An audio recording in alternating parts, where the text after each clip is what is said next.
नमस्कार, मैं हूं नवीन पांडे। आप देख रहे हैं राष्ट्र धर्म। यूपी की सियासत में पोस्टरों और नए नए नारों की जंग चल रही है। सीएम योगी आदित्यनाथ ने बीजेपी के लिए जो नारा गढ़ा, उसकी गूंज न केवल हरियाणा के चुनाव में सुनाई दी, बल्कि अब महाराष्ट्र और झारखंड में भी डंका बजा रही है। बीजेपी के विरोध में खड़े अखिलेश यादव ने इसकी काट के लिए नया नारा दिया, जुड़ेंगे तो जीतेंगे। अब इस पर जनता विचार कर ही रही थी कि अचानक बीएसपी की मुखिया मायावती भी कूद पड़ी। उन्होंने एक और नया नारा दे दिया, जुड़ेंगे तो आगे बढ़ेंगे और सुरक्षित रहेंगे। यानी यूपी की 3 बड़ी पार्टियों ने अपने नारों से जनता को संदेश दिया है। अब बड़ा सवाल यह है, जनता को किसके नारे में दम नजर आ रहा है। उससे भी बड़ा सवाल यह है, क्या नारों के इस राजनीति में इतना दम है कि देश को नई दिशा दे सके, आम जनता की समस्याओं का समाधान कर सके, या केवल वोट का ही पूरा मामला बनता दिखाई दे रहा है। इन्हीं मुद्दों पर आज चर्चा करेंगे। हमारे साथ कुछ खास मेहमान जुड़ेंगे। उससे पहले देख लेते हैं क्या कुछ कहा गया और क्या कुछ बोला जा रहा है। दूसरे पर काफी आरोप व प्रत्य आरोप लगा रहे हैं, जबकि इस मामले में ये सभी पार्टियां एक ही थाली के चट्टे बट्टे हैं, जिनके बहकावे में इस बार यहाँ की जनता को कतई भी नहीं आना है। और अब तो इस मामले में कर्नाटक की कांग्रेसी सरकार के खुद ही इस पार्टी के राष्ट्रीय अध्यक्ष इस मामले की पोल भी खोल रहे हैं। और इस मामले में ऐसे सभी पार्टियों पर अब जनता को कतई भी विश्वास नहीं करना है। इतना ही नहीं, बल्कि पूरे देश में हर क्षेत्र में महिलाओं का उत्पीड़न होना अभी तक भी बंद नहीं हो पा रहा है। और इस मामले में अभी हाल ही में महाराष्ट्र में अरविंद सावंत द्वारा जिस प्रकार से वहां एक महिला के लिए अभद्र भाषा का इस्तेमाल किया गया है, उसे सरकार को हल्के में न लेकर, ये बहुत ही शर्मनाक है, अमानवीय है, निंदनीय है। जो उन्होंने अभद्र भाषा का इस्तेमाल किया है, तो उसे सरकार को, वहां की सरकार को हल्के में न लेकर, बल्कि अति गंभीरता से लेते हुए उसके विरुद्ध सख्त कानूनी कार्रवाई करनी चाहिए, जो ये बहुत जरूरी है। और ये ऐसा नहीं हुआ तो और लोगों के भी फिर मनोबल बढ़ जाएगा कि और भी बोलते जाओ और महिलाओं के बारे में, जो ये ठीक नहीं है। इन्हीं कुछ जरूरी बातों के साथ ही अब मैं अपनी पार्टी के लोगों से यूपी में 9 विधानसभा की सीटों पर हो रहे उपचुनाव के साथ साथ झारखंड व महाराष्ट्र स्टेट में भी विधानसभा के लिए हो रहे आम चुनाव में अपनी पार्टी के उम्मीदवारों को जिताने की भी पुरजोर अपील करती हूं।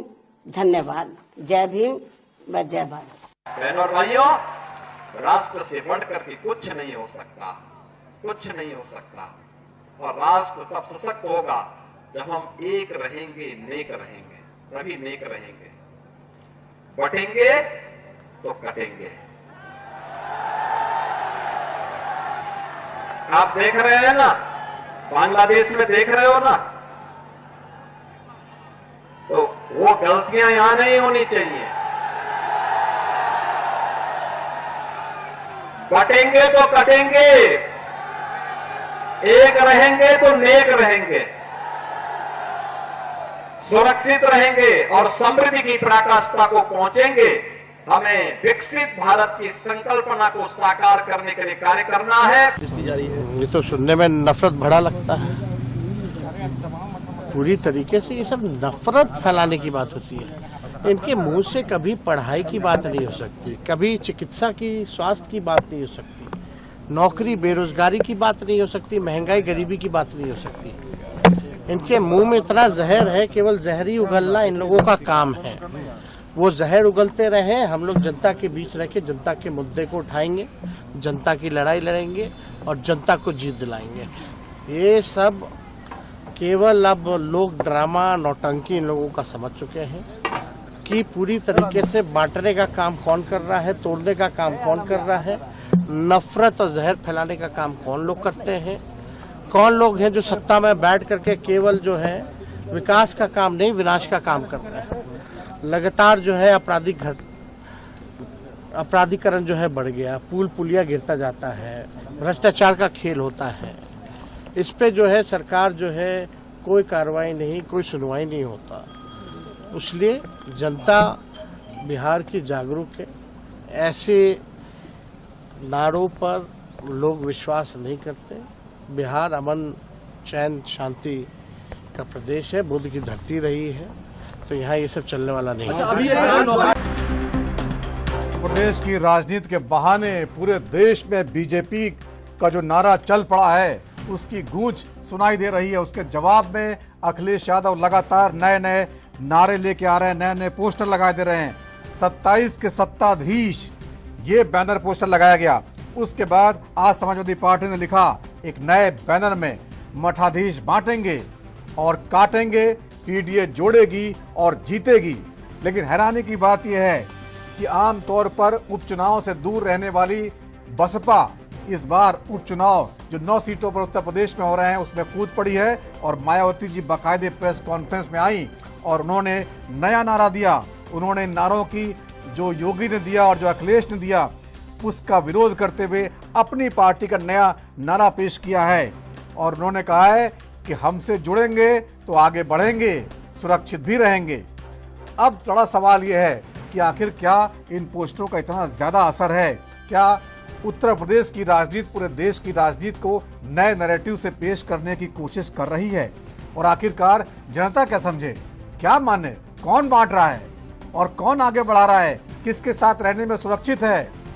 क्या वाकई पीडीए की जो बात कही जा रही है उसमें इतना दम है कि वो योगी के नारे को रोक सके? क्या मायावती इन दोनों के बीच में शक्ति संतुलन के तौर पर उभर कर आ पाएंगी, जो कि एक दौर में बीएसपी की पोजीशन हुआ करती थी, लेकिन पिछले कुछ एक सालों में बुरी तरह से उसने अपनी स्थिति गंवाई है। अब सीधी लड़ाई उत्तर प्रदेश में बीजेपी और समाजवादी पार्टी के बीच में।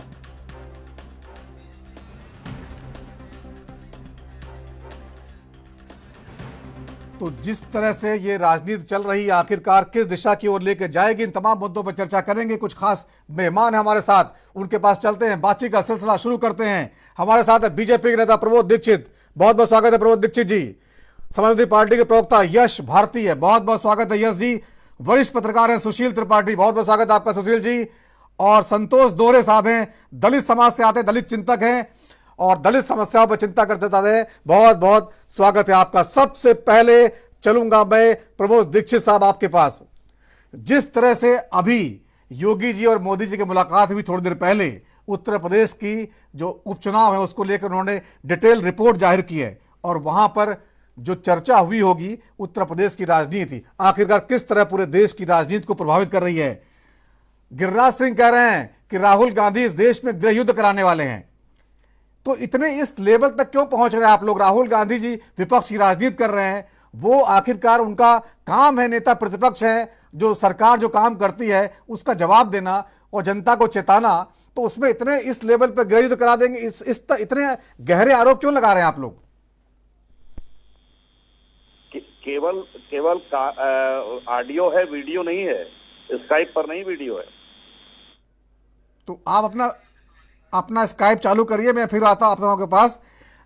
संतोष दोहरे साहब, उत्तर प्रदेश की राजनीति में आप बहुत गहरे समझते हैं। जिस तरह से योगी जी ने एक नारा दिया, उसके जवाब में अखिलेश जी ने नारा दिया और आज तो उन्होंने एक और नया पोस्टर जारी कर दिया कि मठाधीश बांटेंगे और काटेंगे, पीडीए जोड़ेगी और जीतेगी। कल मायावती जी भी आई। पहले आमतौर पर बीएसपी उपचुनाव नहीं लड़ती थी, अब वो लड़ने लगी है। तो जो पीछे कुछ समय में बीएसपी को नुकसान हुआ है उसकी भरपाई करने की कोशिश कर रही है। दलित समाज, मायावती जी ने जो नारा दिया है, हमारे साथ आओ, आगे बढ़ेंगे और सुरक्षित रहेंगे, आपको लगता है दलित समाज को ये नारा अपील कर रहा है? देखिए मेरे भाई, आवाज आ रही है? हाँ जी बोलिए।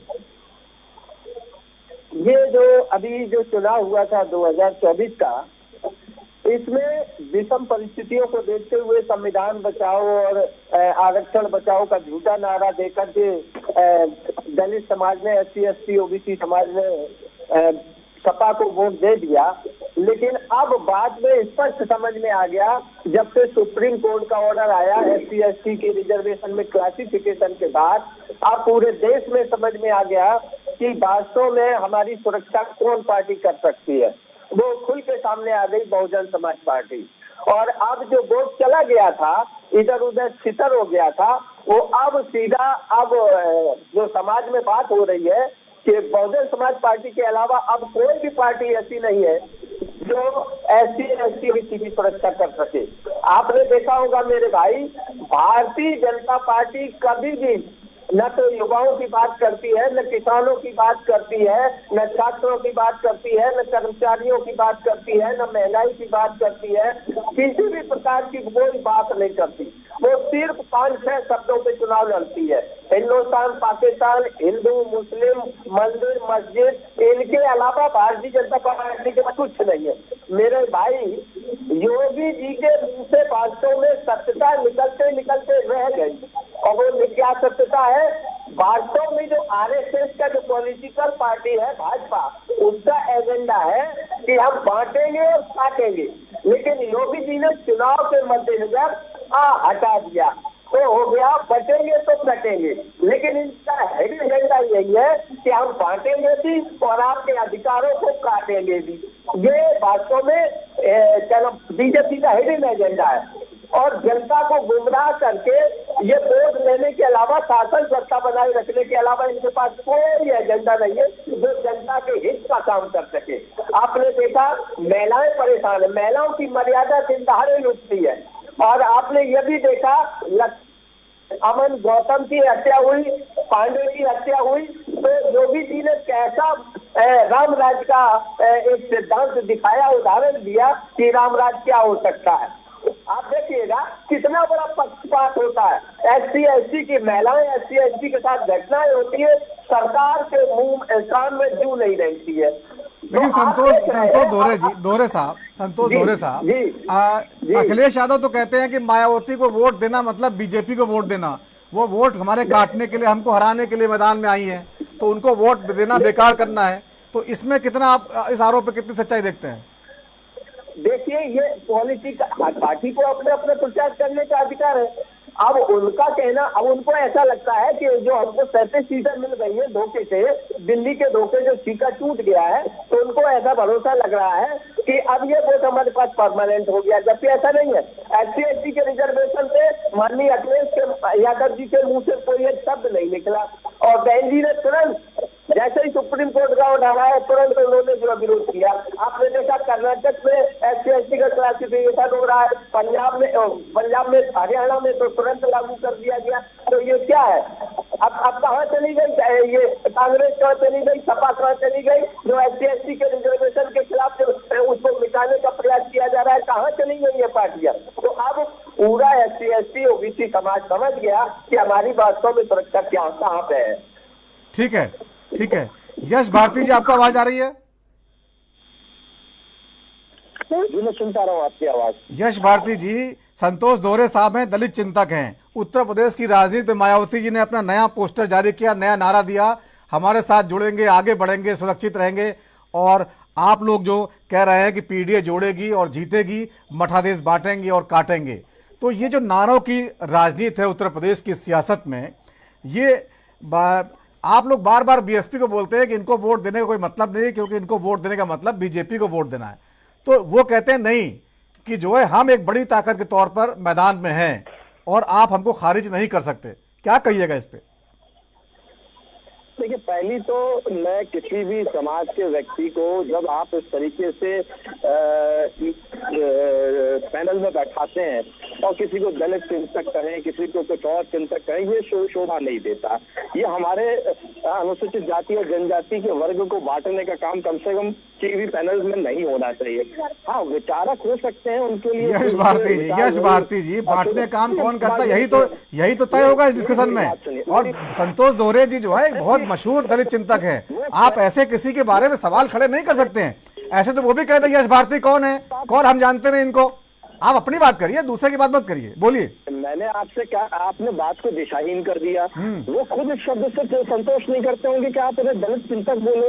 अरे दलितों को आगे बढ़ाने के लिए वो बात रखते, उनके विचार होंगे। आप दलित चिंतक दलित चिंतक मतलब दलित समाज के चिंतक हैं वो विचार। लेकिन आप तो मेरी बात को ही अलग लेंगे जैसे मैं। हाँ, तो आप अपनी बात करिए, अपने पार्टी की बात करिए। मैं बिल्कुल हर उस व्यक्ति की बात कर रहा हूँ जो शोषित है, वंचित है, पिछड़ा है, मुख्य धारा से छूट गए। बिल्कुल। चिंतक जैसा शब्द भी अपमानित शब्द है, इसको आप संकोचित मत कीजिए। भारतीय जनता पार्टी की सरकारों में जिस तरीके से भारतीय जनता पार्टी का खासकर तो उज्जैन से चुना जाता है, चिंतामणि मालवीय जो अनुसूचित जाति का प्रतिनिधित्व करता है, लेकिन महाकाल मंदिर प्रवेश नहीं दिया जाता। नारियों को अपमानित करने का काम किया था। सदर दक्षिण में जब सुप्रीम कोर्ट यह आदेश देता है कि नारियों को, तो भारतीय जनता पार्टी के बड़े नेता अमित शाह कहते हैं कि सुप्रीम कोर्ट हमारे मामले में दखल ना करे, उनको भगाने का काम, हड़काने का काम करते हैं। उसी तरीके से लगातार जिस तरीके की राजनीति हो रही है कि कोई भी व्यक्ति अगर मंदिर जा रहा है तो मंदिरों को धोने का काम हो रहा है। ये छोटी मानसिकता, ये संकोचित मानसिकता, ये देश को तोड़ने वाली विचारधारा, काटने वाली विचारधारा, जो कटेंगे जैसे शब्दों का इस्तेमाल राजनीतिक स्लोगन में हो, माननीय अमित शाह ने बस स्पष्ट कहा है, अभी तक की राजनीति में इससे घटिया नारा न आया होगा न आएगा जो भारतीय जनता पार्टी लेके आई है। और यही भारतीय जनता पार्टी के विचार है। मुख्य धारा में लाने की जगह लोगों को और बांटने और काटने की बात कर रहे हैं, साथ लेने की बात नहीं कर रहे। समाजवादी पार्टी जोड़ने की बात करती है और जोड़ करके साथ आगे बढ़ने की बात करती है। ठीक है, कोई भी राजनीतिक दल है उसका अपना एक हक अधिकार है, लोकतंत्र है, लोकतंत्र मजबूत होता है, कोई हर पार्टी को अधिकार है चुनाव लड़ने का। लेकिन जिस तरीके से बहुजन समाज पार्टी अभी तक उपचुनाव नहीं लड़ती थी, लेकिन अब सिलेक्टिव कभी लड़ रही है, कभी नहीं लड़ रही है, ये तो चीजें चल रही हैं। क्योंकि हमने पहले ही मायावती जी के स्टेटमेंट सुने हैं कि हम उपचुनाव नहीं लड़ेंगे, ना बहुजन समाज पार्टी उपचुनाव लड़ती है, ये स्टेटमेंट रहे हैं बीएसपी के। अब ऐसा क्या हो गया कि कभी चुनाव लड़ना है? मध्य प्रदेश के उपचुनाव में क्यों नहीं लड़ रही है बहुजन समाज पार्टी? वहां भी पार्टी है और अन्य जगह उपचुनाव हो रहा है, वहां क्यों नहीं लड़ रही है बहुजन समाज पार्टी? ये उत्तर उनको देना बहुजन समाज। और इसमें कोई चिंतक अगर कुछ कहता है तो ये बहुजन समाज पार्टी की लाइन नहीं हो सकती, ना हम उस बात से यहाँ जिक्र करना चाहते हैं। बहुजन समाज पार्टी का एक एक बयान सियास भारती जी, एक एक बयान सबका हो जाए, फिर दोबारा आता हूं उनके पास। प्रमोद दीक्षित साहब, आपने सुन लिया होगा संतोष दोहरे जी और यश भारती जी ने किस तरह से बीजेपी के नारे की धज्जियां उड़ाई हैं और ये कहा है बांटने की राजनीति करते हैं। और आपके नेता गिरिराज सिंह कह रहे हैं वक्फ बोर्ड के बहाने राहुल गांधी गृह युद्ध छेड़ना चाहते हैं। ये कैसा बयान है? राहुल गांधी नेता प्रतिपक्ष हैं, अगर वो कुछ भी बयान दे रहे हैं तो आप लोग सीधे देश के गृह युद्ध और तमाम बड़ी बड़ी बातों से जोड़ दे रहे हैं। इसका भी तो कोई मतलब नहीं है। देखिए, आप इन सारे लोगों के अगर विषयों को सोचिए, इनका एक बार सोचिए कि ये क्या कहना चाहते हैं, समाज में ये क्या संदेश देना चाहते हैं। कल तक समाजवादी पार्टी और कांग्रेस एक दूसरे के गलवैया करते थे, चुम्मा चाटी करते थे और लगातार कहते थे कि हम लोग जीत रहे हैं, हम लोग जीत रहे हैं। अब जब कांग्रेस को समाजवादी पार्टी ने कोई अवसर ही नहीं दिया, एक भी सीट नहीं दी, वो एक सीट देना चाहते या कभी 2 सीट देना चाहते थे, जो चूंकि ये धक्का खाकर गिरे हैं, मुंह भरा गिर गई है कांग्रेस, तो इसलिए अब कांग्रेस और इसमें लड़ाई चल रही है। और कांग्रेस की और जो इनकी नूरा किश्ती है, अब इनके टारगेट पर इन्होंने लिया बसपा को। बसपा को अपनी पार्टी के विषय में अपनी को नीतियां बनाइए, बताइए, प्रस्तुत कीजिए। अमित शाह जी को कहते हैं, माननीय अमित शाह जी जो कहते हैं डंके की चोट पर कहते हैं, भारत की राजनीति में शायद मोदी जी, योगी जी और अमित शाह ऐसे राजनेता हैं जो कहते हैं वही करके दिखाते हैं। तो आज इनके लोगों के जो पैजामे में नाड़े थे वो खिसक गए हैं और नीचे गिर जाने के कारण इनको अपमान का डर सता रहा है। इसलिए लगातार कहते हैं कि भारतीय जनता पार्टी ऐसा करती है। अरे भाई, आपने क्या किया? कांग्रेस ने 70-75 सालों में आखिर कौन सा ऐसा नेक काम किया जिसकी वजह से कि लोग आज उनको वोट देना तो छोड़ दो, उनकी तरफ देखना बंद कर चुके हैं। राहुल गांधी जब बाहर जाते हैं, विदेश जाते हैं, तो भारत को गाली देते हैं। आखिर ये लोग कितना ज्यादा ये जलेबी की फैक्ट्री खोलते हैं। इस तरह के बेबुद्धि लोग, नासमझ लोग, किसी कारण अगर भारतीय समाज में नासमझ होने के कारण कुछ तबका ऐसा जरूर है जिसने भारत में अंग्रेजों को शासन करने दिया, उसका समर्थन किया। भारत में आप ये समझिए कि मुगलों को शासन करने दिया। खास बात, जैसे राहुल गांधी हैं और जो उनके समर्थक हैं, जो इन लोगों के विचार देश को अपमानित करने वाले, देश को दुनिया में गाली देने वाले, देश को बेइज्जत करने वाले, लगातार इस तरह के प्रयास करते हैं जैसे कि इस भारत में इनका कोई मन या तन या कहीं इनका रास्ता बसता ही ना हो। तो प्रमोद दीक्षित जी, इसका जवाब देने के लिए बीजेपी को बस ये काटेंगे बांटेंगे नारा सूझा बस, और कोई अच्छा नारा नहीं निकल सकता था? देखिए काटेंगे नहीं कहा है, आप फिर उसको थोड़ा सा मॉडिफाई कीजिए, कटेंगे बटेंगे तो कटेंगे। और ये एक बार नहीं हुआ है, और ये सब पार्टियां कहती हैं। किसी पार्टी का वो चुप्पे चुप्पे कहते हैं, यहाँ खुल के कहा जा रहा, सामने खुलकर कहा जा रहा कि सब लोग एक हो, भारत के लोगों एक हो। अगर एक रहोगे तो हमारी दुनिया में साख रहेगी। आज की तारीख में इन लोगों को टेंशन क्या है कि जो नई सरकार जम्मू कश्मीर में बनी है वो भी भारत सरकार से मिलकर चलना चाहती है। इन लोगों को टेंशन है कि इनका जो जनाधार है, जिस वोट पर ये कहते हैं MOI फलाना PDA, इस पर इनको धक्का लगा है, क्योंकि PDA को इनको लगता है कि इस जगह से चोटिल हुआ PDA और कहीं ये खड़खड़ा के गिर ना जाए, इसलिए इनको ये सब बातें बटेंगे। मैं फिर कह रहा हूं कि बिल्कुल सही बात है, उस पर स्टैंड करती है भारतीय जनता पार्टी। माननीय उत्तर प्रदेश के यशस्वी मुख्यमंत्री माननीय श्री योगी आदित्यनाथ जी, अमित शाह जी, मैं गिरिराज जी के बयान को कहता हूं कि वो भारतीय जनता पार्टी के जो लाइन है उस पर बात कर रहे हैं। क्या माननीय प्रधानमंत्री जी ने ऐसा नहीं कहा? ठीक है, फिर ये ठीक है प्रमोद जी, आता हूं, एक एक बयान सबका हो जाए फिर आता हूं। ठीक है, फिर आता हूं, दोबारा आता हूं आपके पास। सुशील त्रिपाठी जी, सब कह रहे हैं कि हम जो है देखिए बांटने की राजनीति नहीं कर रहे हैं, हम जोड़ने की राजनीति कर रहे हैं। आपको क्या लगता है कौन बांट रहा है और कौन जोड़ रहा है? बड़ा कंफ्यूजन है इसमें, एक आया फिर दूसरा आया, फिर मायावती जी भी आ गई, सब कह रहे हैं हम तो जोड़ रहे हैं जी, सामने वाला जो है वो तो जो है तोड़ने की बात कर रहा है। अभी आप बताइए, यूपी की राजनीति को आप बेहतर समझते हैं, कौन वाकई जोड़ रहा है और कौन कौन जो है तोड़ रहा है? आप बताइए। प्रमोद जी अभी आता हूं आपके पास दोबारा भी। सुशील जी बोल रहे हैं। इस देश के जो प्रबुद्ध लोग हैं, वो चाहे जिस जात के हो, धर्म के हो, मजहब के हो, सब समझ रहे हैं कौन हमें जोड़ रहा, कौन हमें तोड़ रहा। लेकिन जब चुनाव आता है उस समय कुछ लोगों मैंने देखा कि उस हवा में बह जाते हैं, उसके बाद सोचते हैं कि हमने किया तो क्या किया। और जोड़ने तोड़ने की बात है तो नारे तो मैं देख रहा हूं आजकल मीडिया में छाए हुए हैं, और नारों का अपना महत्व भी रहा है। जब जब नारे लगते हैं तब तक वोट पैदा होता है। लेकिन जिस तरह से आज नारे को सत्ता थी, इसको मठा दी, इसको कटेंगे तो बटेंगे। लेकिन देखिए, अगर मेरा व्यक्तिगत मानना है कि कटेंगे बटेंगे, ये संघे शक्ति कलयुगे, हमारे शास्त्रों में भी कहा गया है कि संघे शक्ति कलयुगे। अगर हमारा अंगुलियां एक रहेगी तो मुठा बन जाएगा, और टूट जाएंगी सारी उंगलियां बिखर जाएंगी। अब योगी जी हो सकता है चुनाव के लिए कहे हो, लेकिन ये उनके इस बयान का मैं भी व्यक्तिगत समर्थन जरूर करता हूं कि अगर हम भारतवासी एक रहेंगे तो जो विश्व स्तर परिस्थितियां चल रही हैं उसमें हम लोग सुरक्षित रहेंगे। और सुरक्षित रहेंगे तो कैसे रहेंगे, ये भी एक सवाल है। जिस तरह से सारी राजनीतिक पार्टियां, मैं किसी एक बात कर रहा हूं, धर्म और जात पर उतर के राजनीति कर रही हैं, ये बेहद कष्टदायी है देश के लिए, समाज के लिए। लेकिन सुशील जी, जिस तरह से आप इसको देख रहे हैं, समाजवादी पार्टी ऐसा नहीं देखती है। उसको लगता है कि PDA का जो वोट बैंक है उसको लोग जो है घबराए हुए हमसे, इस वजह से नारा दे रहे हैं जो है, क्योंकि लोकसभा चुनाव में उन्होंने सफलता हासिल की है PDA के नारे से, तो वो उसको उस तरह देखते हैं। देखिए, लोकसभा के चुनाव में क्या हुआ, जनता का मूड कैसे रहा, क्या रहा, आप भी वरिष्ठ पत्रकार हैं, आपने बहुत नजदीक से देखा। मैं तो दावे के साथ कह रहा हूं कि जो सीटों का विभाजन, जो सीटें प्रत्याशियों को दी गई, उनमें कई ऐसे प्रत्याशी थे जो जीतने के लायक ही नहीं थे, लेकिन भाजपा के शीर्ष नेतृत्व ने कैसे उन्हें चुनाव में उतारा, उसका अंजाम हो गए।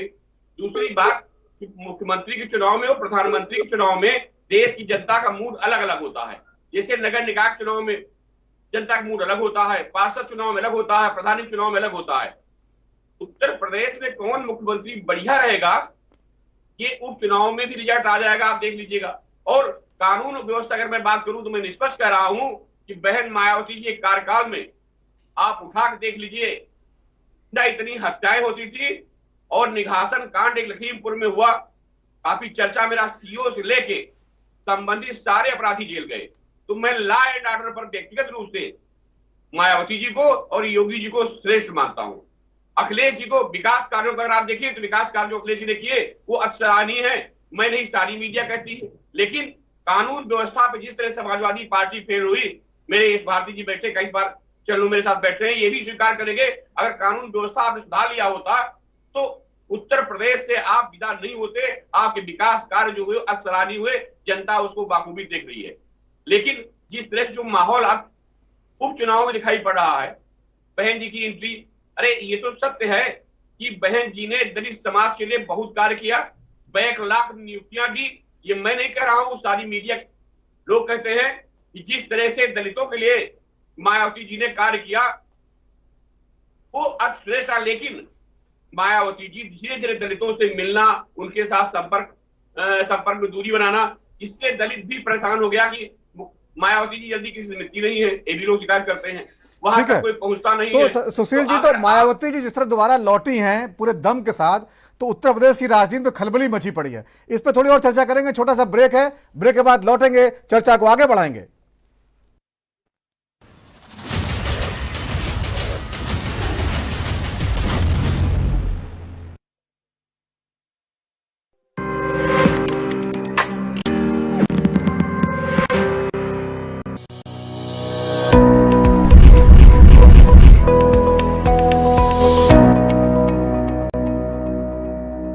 जिसे बनाने में किसी भारतवासी का पसीना बहा हो, उसे खरीदने पर जोर देना चाहिए और ये सबके प्रयास से ही संभव होगा। वोकल फॉर लोकल हमें व्यवहार में लाना ही होगा। देश के यशस्वी प्रधानमंत्री श्री नरेंद्र मोदी जी के वोकल फॉर लोकल के आह्वान से प्रेरित उत्तराखंड सरकार इस दिशा में हर महत्वपूर्ण कदम उठा रही है। प्रकृति, संस्कृति और विरासत को अपने अंदर समेटे उत्तराखंड में बने प्रोडक्ट एक ब्रांड के रूप में उभरते जा रहे हैं। उत्तराखंड सरकार द्वारा ग्रामीण उद्यमियों एवं कृषि उत्पादों को भी राष्ट्रीय और अंतर्राष्ट्रीय बाजारों से जोड़ने का प्रयास किया जा रहा है। उत्तराखंड सरकार द्वारा लॉन्च किया गया हाउस ऑफ हिमालयास ब्रांड क्षेत्र के प्रामाणिक हस्तशिल्प उत्पादों को बढ़ावा दे रहा है। वहीं उत्तराखंड देश का पहला राज्य बन गया है जिसे एक दिन में सबसे अधिक 18 GI टैग मिले। ये सभी प्रयास उत्तराखंड सरकार के वोकल फॉर लोकल के प्रति प्रतिबद्धता का प्रमाण है। लोकल उत्पादों को अपनाकर हम न केवल उत्तराखंड की विरासत को सहेज रहे हैं, बल्कि स्थानीय लोगों को आर्थिक रूप से सशक्त भी बना रहे हैं। आइए इस त्योहार स्थानीय उत्पादों को अपनाकर उत्तराखंड की प्रगति में अपना योगदान दें और साथ मिलकर एक आत्मनिर्भर और समृद्ध उत्तराखंड बनाएं।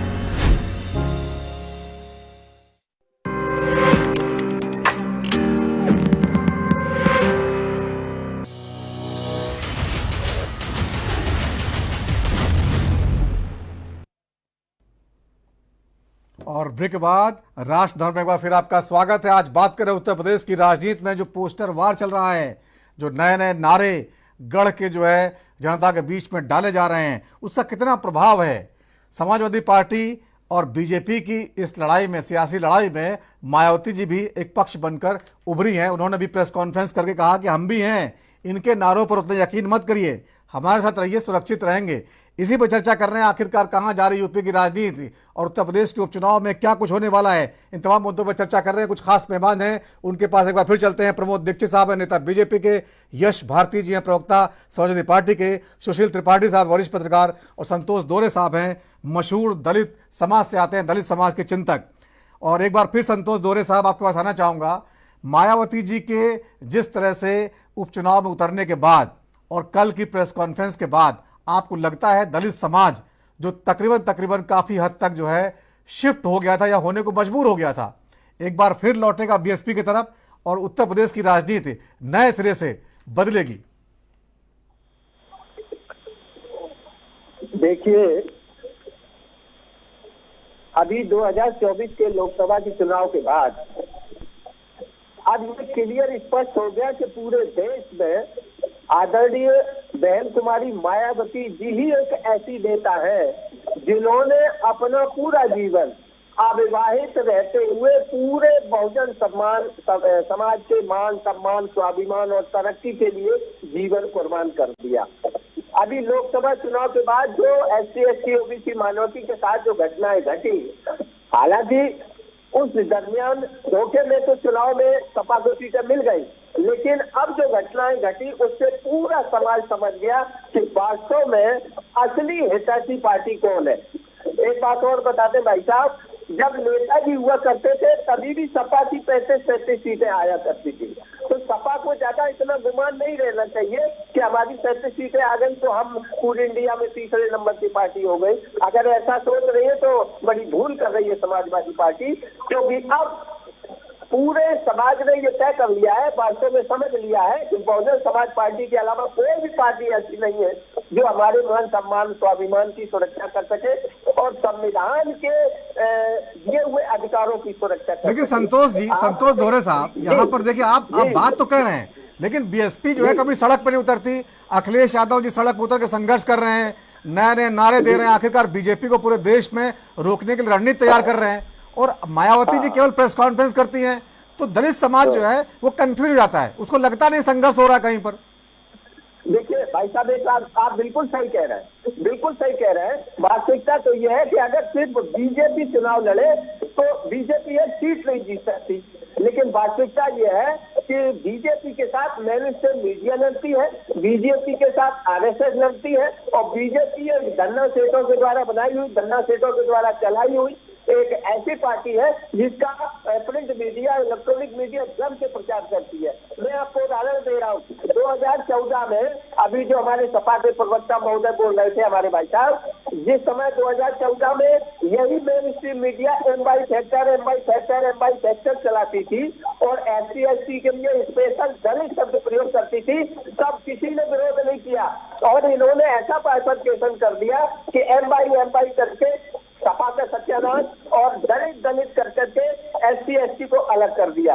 और भाई मैं एक बात और बता दूं, जितने भी देश में छोटी छोटी पार्टियां हैं, अगर उनको मालूम हो जाए कि कांग्रेस और बीजेपी का जो हिडन गठबंधन है, वास्तविक भीतरी गठबंधन है, तो ये सारी पार्टियां अच्छे तरीके से पूरे बहुजन समाज की सेवा कर सकती है। और इसमें सबसे बड़ी भूल कर रही है समाजवादी पार्टी, इसको मालूम ही नहीं है कि कांग्रेस किस तरीके से बहुजन समाज पार्टी और समाजवादी पार्टी को एकदम विरोध करने के लिए लगी है। अब भाजपा और कांग्रेस ने ऐसे तो पोल बना दिए कि अगर भाजपा से नाराज हो तो कांग्रेस के खेमे में जाओ, और कांग्रेस से नाराज हो तो भाजपा के खेमे में जाओ। और मैं साफ कह दूं भाई साहब खुल के कि अगर EVM से चुनाव होते रहेंगे और EVM में 99% बैटरी चार्ज रहेगी तो विपक्षी पार्टियों को राजनीति करना अब इतना आसान नहीं है। ये बहुत बड़ी समस्या है जिस पर सारी पार्टियों को चुनाव इस पर विरोध करना चाहिए। और मैं आपको बता दूं, सारी पार्टियां विरोध करती भी है, लेकिन कांग्रेस अच्छी तरह जानती है कि अगला परिणाम क्या होगा। कांग्रेस को सब कुछ मालूम है क्योंकि ये सारा किया हुआ धरा कांग्रेस का है, और बीजेपी को भी मालूम है, और वो पहले कहने लगती है। अभी मैं एक डिबेट सुन रहा था, उसमें राकेश त्रिपाठी जी है, वो खुल के कह रहे थे कि मुझे किसी भी तरह हालत में 9 सीटें जीतनी है। तो ये सब क्या है? ये सब खुला खेल है।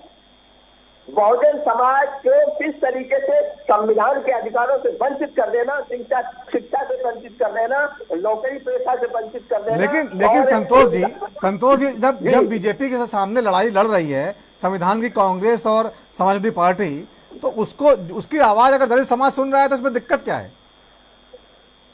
कौन सुना रहा? दलित समाज को अगर अखिलेश जी अपने साथ जोड़ना चाहते हैं PDA के जरिए, तो उनकी लड़ाई लड़ना चाहते हैं, तो आपको उसमें क्या कमी दिखाई देती है? नहीं, हमें कोई कमी नहीं। क्या वो अकेला वोट लेना चाहते हैं? दलितों की लड़ाई कौन लड़ेगा? बहुजन समाज की लड़ाई कौन लड़ेगा? वो कह रहे हैं हम लड़ रहे हैं, हम PDA हमारे साथ है, PDA के बैनर पर लड़ रही। कह देने से अकेला कुछ नहीं होता। भाजपा भी कह रही है, कांग्रेस भी कह रही है, इससे क्या मतलब? कह देने से थोड़ा ही है। अब तो बहुजन समाज और SC ST समाज खासकर समझ गया कि वास्तव में हमारा हितैषी कौन है। अगर समाजवादी पार्टी वास्तव में संघर्ष कर रही है पूरे पीडीए के लिए, तो एससी के साथ, महिलाओं के साथ घटनाएं घटती है, कहां से चुपचाप बैठ जाती है। अमन गुप्ता के साथ ये इतनी बड़ी घटना घटी और इतनी हमारी महिलाओं के साथ अमर्यादित घटनाएं होती है, वहां पे कौन संघर्ष करने आता है। और हमें बता दें, आरएसएस ने कभी SC के मुद्दे पे संघर्ष किया, किसानों के मुद्दे पे संघर्ष किया, नौजवानों के मुद्दे पे संघर्ष किया, बेरोजगारी के मुद्दे पे संघर्ष किया, कभी आरएसएस आता है? तो भाजपा ठीक है, ठीक है संतोष जी, जवाब ले लेते हैं। ठीक है, यश भारती जी, लगातार कादर लैब में तैयार हो रहे हैं नारे, तो ये कौन सी लैब है, कहां पर बनी है ये लैब जिसमें नारे तैयार किए जा रहे हैं? देखिए, लैब तो सीधे सीधे वही है, देश को विभाजन करने वाली आरएसएस भाजपा की ये लैब है, जहाँ ये नारे तैयार होते हैं, जहाँ देश को बांटने और लोगों को काटने की विचारधारा जन्म लेती है, जहाँ नाथूराम गोडसे जैसे लोग पलते हैं, पोषित किए जाते हैं, हर साल उनकी जयंती और पुण्यतिथि को मनाने वाले लोग हैं, उनका इतिहास और वर्तमान अगर आप तलाशेंगे तो वो भाजपा और आरएसएस के अंदर के लोग निकलेंगे।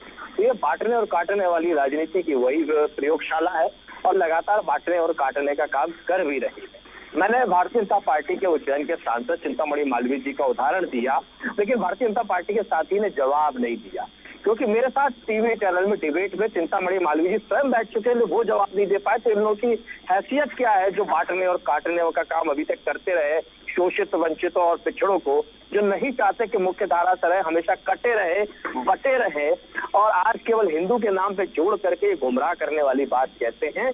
जो सनातनी परंपरा है, जो प्रभु राम की मर्यादा है, उसको तो ये कब से तार तार कर रहे हैं लगातार। ना तो ये किसी धर्म को मानते हैं, ना किसी वर्ग को मानते हैं, ये मानते हैं केवल सत्ता को और अपने अहंकार को। ये कैसे भी सत्ता में आना चाहते हैं, उसके लिए किसी भी तरीके की मारने और काटने वाली राजनीति बनाते हैं। और लगातार आप देखें, इनके निर्णय देखें, क्या निर्णय से क्या निकल के आ रहा है, नोटबंदी जैसे फैसलों से क्या निकल के आया, कौन से देश की तरक्की और उन्नति हुई, इनका कौन सा ऐसा फैसला है। विपक्ष में रहते हुए अभी भारतीय जनता पार्टी के साथी अमित शाह जी को बड़ा बड़ा नेता बता रहे थे, बड़ी बड़ी बातें बता रहे थे कि सीना ठोक करके बड़ी बातें कर देते हैं, वो जो कहते हैं वो करते हैं। ये वही अमित शाह है जो चुनाव खत्म होने के बाद सारे वादों को जुमला कह देते हैं कि चुनाव में बहुत सारे जुमले बोल दिए जाते हैं। तो ये जुमलेबाज लोग जो बातों को केवल जनता को गुमराह करना चाहते हैं, जब देने की बारी आती है तो केवल लाठी देते हैं, जैसे पिछड़ा वर्ग के उन अभ्यर्थियों को दे रहे हैं जो लगभग 70,000 अभ्यर्थी जो राष्ट्रीय पिछड़ा वर्ग आयोग और कोर्ट ने तक कहा है कि उत्तर प्रदेश की योगी सरकार उनका आरक्षण खत्म कर गई है। चाहे वो भारतीय जनता पार्टी के प्रदेश अध्यक्ष चौधरी जी के दरवाजे पर जाए, चाहे अनुप्रिया पटेल के दरवाजे पर जाए, चाहे ओपी राजभर के दरवाजे पर जाए, या वो निषाद जी के दरवाजे पर जाए, जिसके भी दरवाजे पर जाते हैं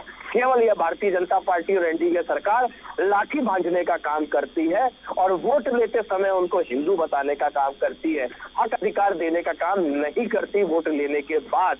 तो ये जो इनकी राजनीति है उसके खिलाफ में माननीय अखिलेश यादव जी पीडीए की बात लेके आए हैं और करके दिखा रहे हैं। अभी हमारे एक साथी बोल रहे थे कि समाजवादी पार्टी ने क्या दिया।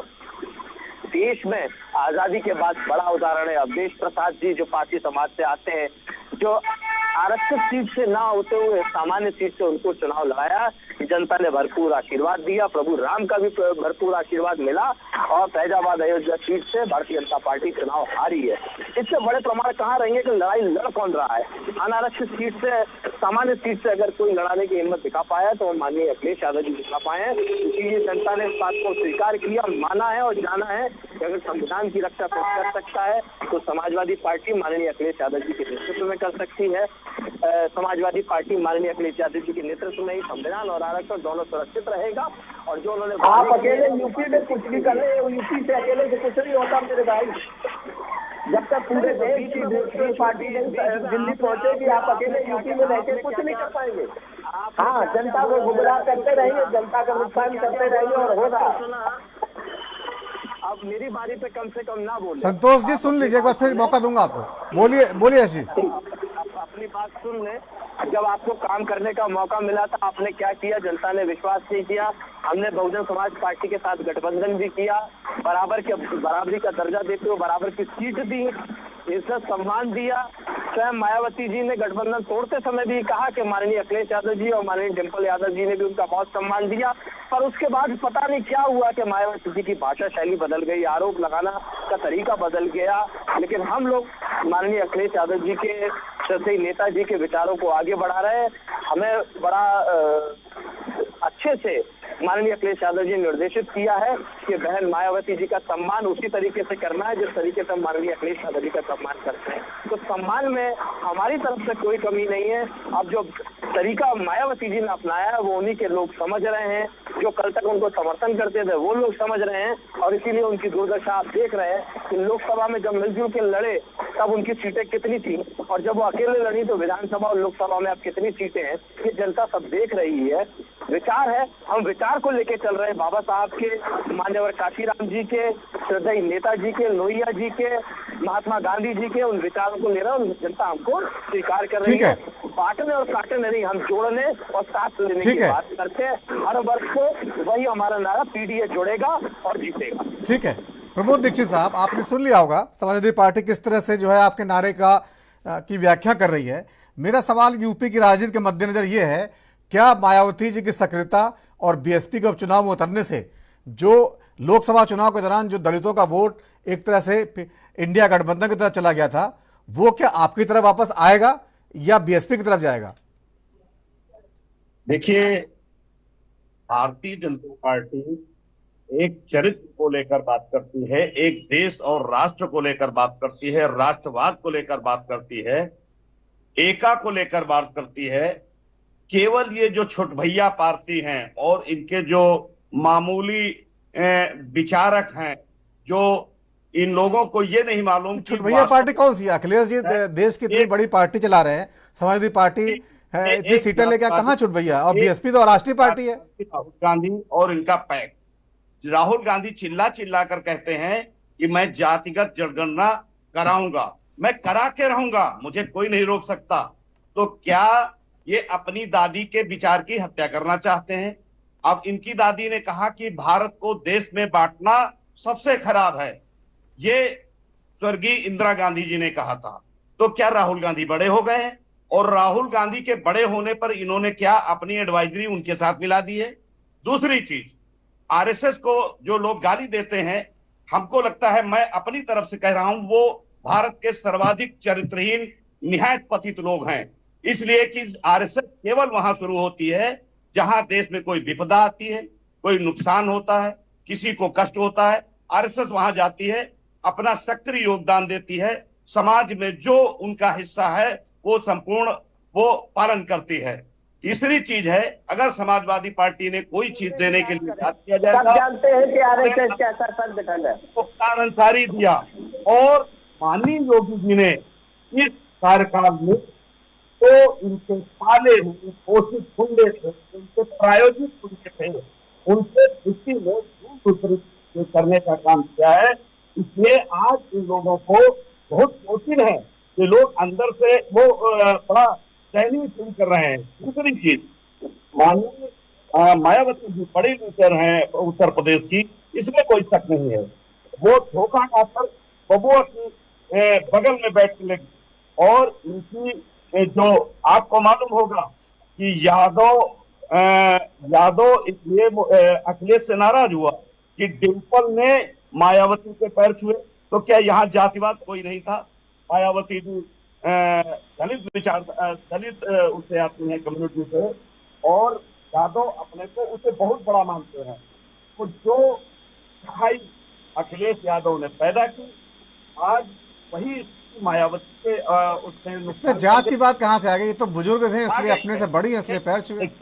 देखिए, जो अगर जाति नहीं है तो आखिर ये लोग कभी आप इनकी असली मानसिकता है मेरे भाई, यही मानसिकता है इनकी, यही चाहते हैं। अरे जब आप पीडीए को भीतरी एजेंडा यही है, देश की जनता को जातियों में बांटकर और उनका वोट लूट कर शासन करना। नोटबंदी आ रहा हूँ संतोष जी, आपके पास आ रहा हूँ।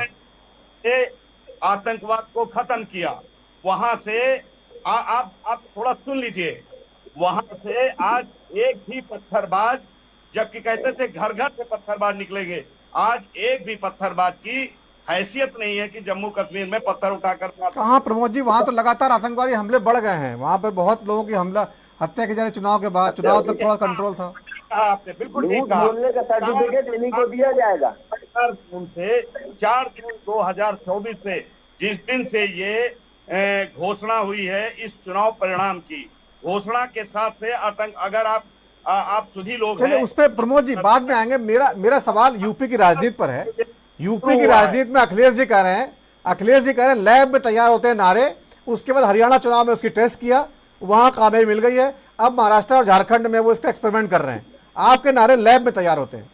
ये छोटी छोटी बातें, एक आगरा एक्सप्रेसवे बना दिया, आज जितने एक्सप्रेसवे हैं, जितने मेडिकल कॉलेज बन गए, जिले जिले में मेडिकल कॉलेज बने, आप कहीं पर उनका बात नहीं करते हैं। आज हमारी अर्थव्यवस्था, भारत की अर्थव्यवस्था जो 2014 तक 15 लाख करोड़ की होती थी, आज 47 लाख करोड़ को छू रही है। तो इन चीजों को बताएंगे, चलेंगे कितना हो गया नहीं बताएंगे जी। वो कह रहे हैं कर्ज लेके विकास कर रहे हैं आप लोग, जो है देश पे कर्ज बढ़ा रहे हैं, उससे डेवलपमेंट किया है। अरे तो हम लोग सारे सेक्टर प्राइवेट कर दिए, ये नहीं बताएंगे। देश में तो मोदी ये नहीं बताएंगे। अडानी अंबानी की मौज हो रही है, नहीं बताएंगे। सुनिए, 20 लाख नौकरियां खा गई। अभी सुन लीजिए संतोष जी, आपको मौका दूंगा, सुन लीजिए। एक शब्द नहीं निकला जब उन्होंने कहा इंग्लैंड में उत्तर प्रदेश को लूट कर होटल बनवाए जा रहे हैं, टापू खरीदे जा रहे हैं। इस लोगों की कहां चली गई थी? इन लोगों की जो क्षमता है बोलने की, कहां मिट्टी मिल गई थी? तो आपको एक सोचना पड़ेगा कि एक राष्ट्र की आराधना में रत पार्टी भारतीय जनता पार्टी, दूसरी छुटभैया और जातिवादी राजनीति को लेकर और लूट खसोट करने के लिए, इंग्लैंड में अपने और मकान बनवाने के लिए और होटल बनवाने के लिए और टापू खरीदने के लिए काम करने वाले लोग। दूसरी तरफ भारतीय जनता पार्टी की सरकार है जो भारत की आराधना करती है, राष्ट्र की आराधना के लिए अपना सर्वस्व करती है। ठीक है संतोष दोहरे जी, जल्दी से संक्षिप्त उत्तर दे दीजिए, उसके बाद मुझे आगे बढ़ना, समय कम बचा। संतोष जी बोलिए। सवाल बताएं। सवाल जो आप सवाल उठा रहे थे प्रमोद दीक्षित जी के बयान पर, बात पूरी कर लीजिए। हाँ, फिर मैं आगे बढ़ूँ। हाँ, सबसे बड़ा झूठ का सर्टिफिकेट तो इन्हीं के पास है। जब हमारे देश का प्रधानमंत्री झूठ बोल सकता है तो ये झूठ बोल रहे हैं तो क्या बड़ी बात है। विजय माल्या भाग गया, ललित मोदी भाग गए, रमेश राव भाग गया, अरे पता नहीं कितने देश को देशों में पहुंच गए, उनका नाम नहीं लेंगे। कभी आपने देखा होगा कितना सब प्राइवेट कर दिया, लाम चला तक बेच दिया, अब बचा क्या देश में? और देश में कितना कर्ज कर दिया और ये अर्थव्यवस्था चला रहे। अरे मेरे भाई, देश की जनता इतने वकूफ नहीं है जो तुमने इस देश को 50 साल 60 साल पीछे कर दिया। कभी आपने जो भी चुना आया होगा, कभी भी आपने न तो बेरोजगारी की बात की, न महंगाई की बात की, न एम्प्लॉयमेंट की बात की, न किसानों की बात की, न छात्रों की बात की, न युवाओं की बात की, न महिलाओं की बात की। हर चुनाव में एक नया एजेंडा लाते हैं। अब आप लाभ इसलिए मेन स्ट्रीम मीडिया आपकी है, प्रिंट मीडिया, इलेक्ट्रॉनिक मीडिया आपकी है, आरएसएस आपका 500 साल लगातार प्रचार करता है। आपने अगर हिम्मत है तो अगर बीजेपी वाले अगले चुनाव लड़के देखे तो कहीं भी मोदी हो जाए। और मेरे भाई, मैं एक बात और कहना चाहता हूँ, सन 1952 से लेके अब तक, अरे इनकी संख्या ही कितनी है जो ये अंग्रेजी बोल रहे हैं। सच पूछे जो अगर सही चुनाव हो जाए तो इनका तो कई गांव का ग्राम पंचायत सदस्य नहीं जीत सकता। सन 1952 से लेके आज तक हमेशा SC, ST, OBC और माइनॉरिटी के वोटों की चोरी करते चले आए, डाका डालते चले आए और गुमराह करते हुए शासन बनाते चले आए। और कभी भी संतोष जी जो आप जो बयान दे रहे हैं वो भावना के स्तर पर ज्यादा लग रहा है। तथ्य में पिछले लगातार चुनाव से बीजेपी जीत रही है और बहुत बड़ी संख्या में सभी समाज के लोग उनको वोट दे रहे हैं। आपको ऐसा लगता होगा? आप कह रहे हैं कि बड़ी संख्या में बीजेपी को वोट दे रहा है, ये आपका कहना हो सकता है मेरे भाई। वास्तविकता धरातल पे दूसरा है। और मैं फिर कह रहा हूँ कि EVM से चुनाव होगा तो दूसरी पार्टियों को, तो आप कोर्ट में जाइए ना, कोर्ट में क्यों नहीं जाते आप कोर्ट में जाइए, वहां पर अपनी बात रखिए। अरे भाई साहब, सारी बातें हमसे कहलवाना चाहेंगे, चुनाव में नहीं आप ही मुद्दा उठा रहे, आपसे कहलवाएंगे। चलिए ठीक है, आप ठीक है, आगे समय कम बचा। सुशील त्रिपाठी जी, ठीक है। चुनाव आयोग की है, क्या स्थिति सुप्रीम कोर्ट की है, और क्या स्थिति मेन स्ट्रीम मीडिया की है, और क्या स्थिति विधायक की है? सारी बात मत कहलाइए। सारे देश की जनता पूरी अब समझ चुकी है कि कहाँ कितनी बड़ी खिचड़ी पक रही है। देखिए, कहीं ना कहीं तो जाना पड़ेगा, कोई ना कोई संवैधानिक संस्था के पास जाना पड़ेगा। अगर मीडिया भी यकीन नहीं है तो सुप्रीम कोर्ट जाना होगा, कहीं ना कहीं तो जाना होगा ना आपको। ऐसे तो भड़ास निकालने से क्या फायदा होगा। ठीक है सुशील त्रिपाठी साहब, जिस तरह से यहाँ की, ठीक है आगे बढ़ने दीजिए, आगे समय कम हो जाए, सबको बोलने का मौका मिलना चाहिए। सुशील जी, सुशील त्रिपाठी जी, मेरा नाम है भाई हाँ संतोष जी, सुशील त्रिपाठी साहब मैं आपका सामना चाह रहा हूँ, ये सवाल का जवाब नहीं मिला कि मायावती जी के आने के बाद और बीएसपी के एक्टिव होने के बाद जो लोकसभा चुनाव के दौरान यूपी का बहुत सारा वोट इंडिया गठबंधन में चला गया था, क्या वहीं रहेगा, क्या बीएसपी की तरफ शिफ्ट होगा, या बीजेपी अपने नए नारे से उसको खींचने का मादा रखती है। हालांकि उपचुनाव के नतीजे बता देंगे, लेकिन आपका आकलन क्या है? देखिए, मैं सवाल जवाब देना चाह रहा हूं कि मित्र, इस समय मीडिया सबसे सस्ती है और लोकतंत्र के जो स्तंभ है वो सब सस्ते हैं, चाहे न्यायपालिका हो, चाहे विधायिका हो, चाहे मीडिया हो। जिस तरह से विपक्ष का विश्वास हम लोगों से हटता जा रहा है, ऐसा नहीं कि मोदी मीडिया है, प्रिंट मीडिया सब मोदी के हाथ से ली गई है। मीडिया के लोग आज भी सत्य के साथ खड़े होते हैं, ये आप लोगों को भ्रम है। लेकिन जब आपके राजनेता कहेंगे कि हमारा तो वोटर अखबार पढ़ता ही नहीं है, वो भी बयान आप याद कर लीजिए साहब, बड़ा चर्चा में रहा कि मायावती जी ने कहा था कि हमारा तो वोटर अखबार ही नहीं पढ़ता है। जब आप लोगों की ऐसी मानसिकता रहेगी तो मीडिया तो आपको हमेशा गलत ही दिखाई पड़ेगी। आइए हम आते हैं चुनाव पे। देखिए, उत्तर प्रदेश में मायावती जी की नहीं, आप भी लगाइए। जो सुप्रीम कोर्ट, माननीय सुप्रीम कोर्ट आदेश करता, अगर पक्ष में होता तो आप लोग कहो वेरी गुड। अगर उसने सही निर्णय किया सर्वोच्च न्यायालय ने, तो आप कहेंगे नहीं ये गलत है। तो कम से कम किसी संस्था पर तो विश्वास रखिए आप लोग, चाहे चुनाव आयोग हो, चाहे हमारा सर्वोच्च न्यायालय हो। पांचों उंगली बराबर नहीं होती है मेरे भाई, आप भी देश के सच्चे नागरिक हैं। मीडिया आप सीधी मत कीजिए, मैं भी मीडिया से आता हूँ, हमारे लोग भी मीडिया में बैठे हुए हैं। अगर कोई मीडिया आपको गलत प्रदर्शित करती है, नोटिस दीजिए उनके खिलाफ, या मोदी मीडिया गलत लिख रहे हैं। लेकिन इस तरह मीडिया पे दोष मत कीजिए। मैंने मीडिया शब्द कहा है, आप मीडिया अभी बयान में आपका रिपीट कराऊं। देखिए, आपने कहा प्रिंट मीडिया, इलेक्ट्रॉनिक मीडिया, जो मोदी। चलिए ठीक है, ये तो बहुत पुराना बयान है बीएसपी की तरफ से। तो वैसे पक्षपात होता नहीं है, क्यों पक्षपात होता है? मेरी समझ पक्षपात नहीं होता है। हम लोग देखिए गोरे साहब, अभी मैंने कहा कि लॉ एंड ऑर्डर पर मायावती जी को मैं श्रेष्ठ मानता हूँ। मैं क्या पक्षपात कर रहा हूँ? निघासन कांड हुआ इतना बड़ा, मायावती जी ने सारे लोग जेल भेज दिया। मैंने नहीं कहा कि मायावती जी ने कोई काम नहीं किया। बताइए कैसे पक्षपात बात करें? अगर कोई अच्छा बात कर रहे हैं तो मीडिया की बात कर रहे हैं, पूरा करेगा तो मीडिया पूरा कहेगी। ये पत्रकार का धर्म है। चाहे आज की परिस्थिति की बात कर रहा हूँ मैं। देखिए, अब हम लोग आते हैं उत्तर प्रदेश चुनाव में। देखिए, इस समय सबसे ज्यादा मायावती खतरा भीम आर्मी से नजर आ रहा है। मेरा विचार है, जिस तरह से भीम आर्मी दलितों के साथ एकदम फुल फ्लेश करी हुई है, उससे बहुजन समाज पार्टी को, मायावती जी को कहीं भी खतरा महसूस हो रहा है कि अगर हम सक्रिय नहीं होंगे उत्तर प्रदेश में, तो एक पैरेलल पार्टी दलितों के मसीहा के रूप में उभर रही है। और उससे निपटने के लिए मायावती जी ने अपने साफ के पत्ते खोले हैं और उपचुनाव में 10 सीटों पर लड़ाने के लिए अपने प्रत्याशी उतारे हैं। उत्तर प्रदेश में राजनीति में सक्रिय रहना पड़ता, जो भी पार्टी राजनीति करेगी यही कह रहा हूँ कि मैं दलितों के साथ सोचूं, किसानों के मुद्दे को हर चैनल उठाता हूँ, दलितों मुद्दे उठाता हूँ। मैं बड़ा निवेदन सुशील त्रिपाठी जी, यहाँ पर आपने बड़ा दिलचस्प बताया कि जो चंद्रशेखर आजाद जी हैं वो जो है चूंकि बहुत एक्टिव हैं, इसलिए मायावती जी को एक्टिव होना पड़ा है। लेकिन सवाल फिर वही है कि दलित मतदाता जो है वो किसकी तरफ जाए, कहाँ बड़ा भ्रम की स्थिति नहीं हो गई है, किसकी तरफ जो है वो रुख करे? दलित भ्रमित नहीं है मित्र, हम लोग सबके साथ उठते बैठते हैं, गांव से लेके शहर तक की रिपोर्टिंग हम करते हैं, अभी भी करते हैं। दलित जितना मायावती जी को पसंद करता है वर्तमान में, लेकिन समस्या इस बात की, बहन जी ने जिस तरह से दलित समाज से थोड़ा सा अपना मोह भंग किया, इसलिए दलित समाज उत्तर प्रदेश में विचलित हो गया। उसे कोई नजर नहीं आ रहा किसके पास हम जाएं। उसी बीच में भीम आर्मी का जन्म हो रहा है, तो दलितों ने फिर सोचा कि कम से कम एक पार्टी तो है हमारे हितों में बात करती है, कहीं न कहीं हम उसका सहयोग करें। और ये मायावती जी का एक्टिव होना बहुत जरूरी है, वरना भीम आर्मी एक ऐसी पार्टी उत्तर प्रदेश में पनप चुकी है जो बहुजन समाज पार्टी के लिए भाजपा और सपा से ज्यादा खतरनाक है। ठीक है, चलिए, उत्तर प्रदेश में जिस तरह से पोस्टर वार चल रही है और बांटने और काटने की राजनीति चल रही है, वो एक नए बोर्ड की तरह देश को ले जा रही है। बहुत बहुत धन्यवाद इस चर्चा में शामिल होने के लिए आप सभी मेहमानों का। तो राजधर्म आज इतना ही। वक्त थोड़े से ब्रेक का है और ब्रेक के बाद भी खबरों का सिलसिला जारी रहेगा। नमस्कार।